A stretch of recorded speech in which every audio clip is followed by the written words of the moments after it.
बहुत समय पहले की बात है। एक गांव में एक हवेली का खंडर था। वहां कोई आता जाता नहीं था। खंडर के पास ही झील थी।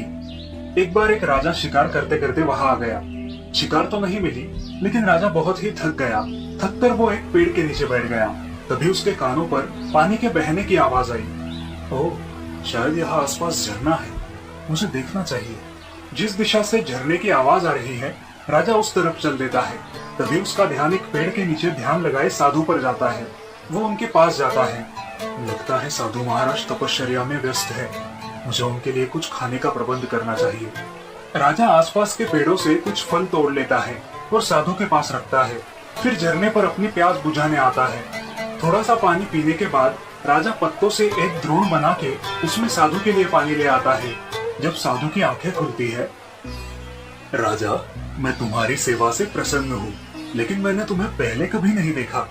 महाराज, मैं शिकार करते करते इस जंगल में पहुंचा हूँ। शिकार तो नहीं मिली, लेकिन आप मिल गए। मैं थोड़ी देर यहाँ विश्रांति के लिए बैठा था, तभी झरने की आवाज सुनाई दी। प्यास बुझाने के लिए जब मैं यहाँ आया तो आप दिखाई दिए। राजा, तुमने मेरे लिए जो कष्ट उठाए हैं, उनसे मैं बहुत प्रसन्न हूँ। मैं जानता हूँ कि तुम्हारे राज्य में पानी की बहुत समस्या है। अगर तुम मेरी बात मानोगे तो अपने राज्य की ये तकलीफ हमेशा के लिए दूर कर सकते हो। हाँ हाँ महाराज, मैं अपनी राज्य की जनता के लिए कुछ भी कर सकता हूँ। आप बताइए, मुझे क्या करना चाहिए? तो ध्यान से सुनो। इस गांव में एक खंडर है जिसके तहखाने में खजाना छुपा हुआ है। लेकिन ये किसका खजाना है महाराज? वो खजाना मेरे परिवार का है और उनमें से अब कोई भी जीवित नहीं है। मैंने संन्यास लिया है, इसलिए वो मेरे भी कुछ काम का नहीं है। तुम जाओ और वो खजाना निकाल लो। अब मैं तपस्या के लिए हिमालय चला जाऊंगा। लेकिन महाराज, वो खजाना मेरे किस काम का? मैं चलता हूँ। तुम वो खजाना लोक कल्याण के लिए इस्तेमाल करो। इस झरने का पानी अपने नगर तक लेके जाओ। लेकिन महाराज, मैं उस खजाने तक पहुंचूंगा कैसे? उस खंडर के दाहिनी बाजू के दरवाजे के नीचे तुम्हें एक चाबी मिलेगी। वो चाबी तुम्हें खजाने तक पहुंचा देगी। निस्वार्थ मन के व्यक्ति को ही ये चाबी आगे का मार्ग दिखाएगी। राजा साधु के निर्देशानुसार उस खंडर तक पहुंचता है और वो चाबी हासिल करता है। फिर तहखाने चला जाता है और साधु के आशीर्वाद से उस झरने का पानी अपने नगर ले आता है। पानी की वजह से नगर के सारे खेत खलियां खिल उठते हैं और नगर में फिर से खुशहाली छा जाती है। राजा मन ही मन साधु महाराज को धन्यवाद देता है। देखा दोस्तों, कैसे राजा के निस्वार्थी स्वभाव के कारण पूरे राज्य का फायदा हुआ। हमें भी राजा से सीख लेकर निस्वार्थी और परोपकारी होना चाहिए। किशनगढ़ नाम के गांव में सरजू नाम का एक आदमी उसके माता और पिताजी के साथ रहता था। उसके माता पिताजी की तबीयत उम्र के साथ खराब हो रही थी। वो अपने माता पिता की मन लगाकर सेवा करता था। सरजू को जानवरों से बड़ा लगाव था, इसलिए उसके घर में बहुत सारे पालतू जानवर भी थे। वो उन सबकी अच्छे से देखभाल किया करता था। ऐसे ही एक दिन गांव से जाते समय उसे एक कुत्ते का पिल्ला जख्मी हालत में दिखाई दिया। अरे, ये कुत्ता तो जख्मी है, इसे घर लेकर जाता हूँ। सरजू उस कुत्ते के पिल्ले को घर लेकर आया, उसका इलाज करवाया, उसके पैरों पे मलहम पट्टी करवाई। बेटा सूरज, तुम ऐसे दुखी और बेसहारा प्राणियों की मदद करते हो, ये बड़ा पुण्य का काम है। तुम बहुत अच्छा काम कर रहे हो।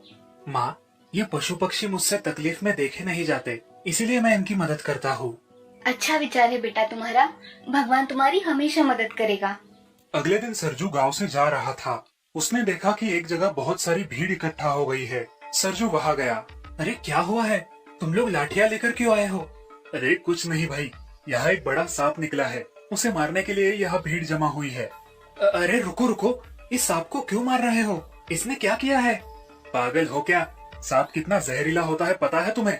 आपको पता है, सांप बेवजह कभी किसी पर हमला नहीं करता। अगर उसे लगा कि किसी से खतरा है तभी वो काटता है। ये सांप आपको कोई नुकसान नहीं पहुंचाएगा। अरे चलो चलो, इसकी बातें क्या सुनते हो? मारो इस सांप को। सारे लोग उसे मारने के लिए तैयार हो गए, लेकिन तभी सरजू बीच में पड़ गया और बोला, आप कृपा करके इसे मत मारिए, मैं इसे लेकर जाता हूँ, आपको कोई तकलीफ नहीं होगी। सरजू ने उस सांप को पकड़कर एक टोकरी में डाला और उसे एक घने जंगल में लेकर गया। उसने उस सांप को वहां की झाड़ियों में छोड़ दिया और तभी अचानक वो सांप उससे बात करने लगा। हे मानव, तुमने मेरे प्राण बचाए हैं, मांगो तुम्हें क्या मांगना है? आप बोल सकते हो? हाँ, मैं एक जादुई सांप हूँ, मैं बोल भी सकता हूँ। मुझे कुछ नहीं चाहिए, आपको वो लोग मार डालते, इसलिए मैं आपको यहाँ लेकर आया। मुझे प्राणियों से और पक्षियों से बहुत लगाव है, इसीलिए मैंने आपको बचाया। फिर तुम्हें जो चाहिए तुम मांग सकते हो। नहीं नहीं जादुई साहब, मुझे कुछ नहीं चाहिए। तुम्हारा स्वभाव देखकर मैं बहुत खुश हूँ। तुम्हारे माँ और पिताजी बीमार रहते हैं और तुम उनकी सेवा के लिए सारे पैसे खर्च कर देते हो ना? हाँ, लेकिन ये आपको कैसे पता? मैं सामने वाले का चेहरा पढ़ सकता हूँ, इसलिए मुझे पता चल जाता है कि किसका मन साफ है। ये लो, ये तुम्हारे लिए थोड़ी सी मदद। ऐसा बोलकर वो सांप अपने मुंह से सोने के सिक्के गिराने लगा। सरजू ने वो सारे सोने के सिक्के उठा लिए और सांप से कहा, हे जादुई सांप, आपका बहुत बहुत धन्यवाद। अगर तुम्हें और पैसों की जरूरत लगे तो यहाँ आकर मुझे आवाज दे देना। सरजू खुशी खुशी वो सारे सिक्के लेकर वहाँ से निकल पड़ा। गांव में आकर वो सिक्के बेचने के लिए वो एक सोनार की दुकान में गया। अरे सरजू, ये इतना खरा सोना कहाँ से लाए हो तुम? वो बात मैं आपको नहीं बता सकता। आप सिर्फ ये सिक्के लो और मुझे पैसे दे दो। सरजू सोनार से पैसे लेकर घर के लिए निकल पड़ा, लेकिन वो सोनार बड़ा चालाक था। उसे सरजू पर शक हो गया था, इसलिए वो उसका पीछा करने लगा। पीछा करते करते उसके घर तक पहुंच गया। सरजू ने घर जाकर सारी बातें अपने माँ बाप को बताना शुरू किया। माँ, ये लो पैसे, इससे तुम्हारा और पिताजी का अच्छा इलाज करवाऊंगा। अरे बेटा, इतने पैसे कहाँ से लाए हो तुम? सरजू ने अपने माँ बाप को सारी कहानी बता दी और ये सब उनके घर के बाहर खड़ा सोनार सुन रहा था। वो मन ही मन सोचता है, अच्छा तो आज वो बाजार में निकला हुआ बड़ा सांप जादुई सांप था। चलो अब मैं भी अपना मुनाफा कर लेता हूँ। अब सोनार एक पंछी खरीद लेता है और उसे लेकर जंगल में जाता है। जंगल में जाने के बाद, भाई यहाँ इस गांव में कैसे कैसे लोग भरे पड़े हैं। अब तो पंछियों को भी नहीं छोड़ते। कल उस बेचारे सांप को मार रहे थे और आज इस पंछी को पकड़कर बेचना चाहते थे। क्या विचार है इन लोगों के। जाओ पंछी, आज से तुम आजाद हो। सोनार की ये बातें सांप ने सुन ली और वो झाड़ियों से बाहर आया। तुम कौन हो मानव, और यहाँ क्यों आए हो? मैं यहाँ इस पंछी को छोड़ने आया था। तुम्हारा मन कितना साफ है। बताओ क्या समस्या है तुम्हें मानव? हे जादुई साहब, मुझे तो समस्या ही समस्या है। मेरे माँ बाप को दिल की बीमारी है, मेरी पत्नी को किडनी की बीमारी है और मेरे बच्चों को डायबिटीज है। अब क्या करूँ तुम ही बताओ। वो सांप मन ही मन सब जान चुका था कि ये सोनार झूठ बोल रहा है। ये लो वत्स, तुम्हारे लिए सोने के सिक्के। इन्हें लेकर तुम अपने परिवार की सारी समस्याएं दूर कर सकते हो। अब तुम्हें कोई चिंता नहीं होगी। ऐसा बोलकर सांप उसके सामने सोने के सिक्के डाल देता है और वहाँ से चला जाता है। सोनार वो सोने के सिक्के उठाकर सीधे अपने दुकान आता है। दुकान आकर वो उन सोने के सिक्कों को घिसकर परखना शुरू करता है। घिसते घिसते अचानक उनसे धुआं निकलने लगता है और सारे सोने के सिक्के जल उठते हैं। आग इतनी बढ़ जाती है कि सोनार का पूरा दुकान जल जाता है। ये देखकर बेचारा सोनार हक्का बक्का हो जाता है, जोर जोर से रोने लगता है और अपनी लालच की वजह से अपना पूरा दुकान खो बैठता है। वहाँ दूसरी तरफ सरजू उन्हीं पैसों से अपने माँ बाप का इलाज करवाता है और उनके साथ एक खुशहाल जिंदगी जीता है। राजापुर नाम के गांव में सुरेश नाम का एक व्यक्ति अपनी पत्नी शमा के साथ रहता था। वो खेती करता था। सुरेश बड़ा ही दयालु और मेहनती इंसान था। वो किसी भी जानवर को चोट लगे या कोई किसी जानवर को कहीं छोड़ दे तो उसे लेकर अपने घर आता और उसकी अच्छी खासी देखभाल किया करता था। उसमें उसकी पत्नी भी उसकी मदद किया करती थी। वो बहुत ही श्रद्धालु इंसान था। उसके पास थोड़ी सी जमीन के अलावा और कुछ भी नहीं था, लेकिन वो उसी में खुश था।